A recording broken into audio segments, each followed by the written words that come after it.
মিনিটে panic control technique. Step 1, breathing reset.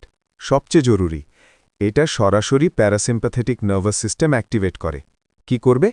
4 second শ্বাস নাও, 6 second ধীরে ছাড়ো, 10 থেকে 15 বার রিপিট। মনে মনে বলো, আমি সেফ আছি।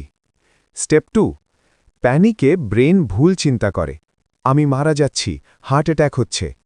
এখন চ্যালেঞ্জ করো, এটা প্যানিক অ্যাট্যাক, এটা ডেঞ্জারাস না, এটা আগে হয়েছে, আবার ঠিক হবে। স্টেপ 3, মাইন্ডকে প্রেজেন্টে নিয়ে আসো। 5টা জিনিস দেখো, 4টে জিনিস ছুঁয়ে দেখো, 3টে শব্দ শোনো, 2টো গন্ধ অনুভব করো, একটা test. Step 4, body relax signal. কাঁধ ঢিলা করো, হাত পা রিল্যাক্স করো, ধীরে বসো বা দাঁড়াও। ব্রেনকে সিগন্যাল যায়, ডেঞ্জার নেই। Step 5, panic loop break. মনে রাখো, কুইক এমার্জেন্সি মান্ত্রা। মনে মনে বলো, এটা প্যানিক অ্যাট্যাক, আমি সেফ, এটা চলে যাবে।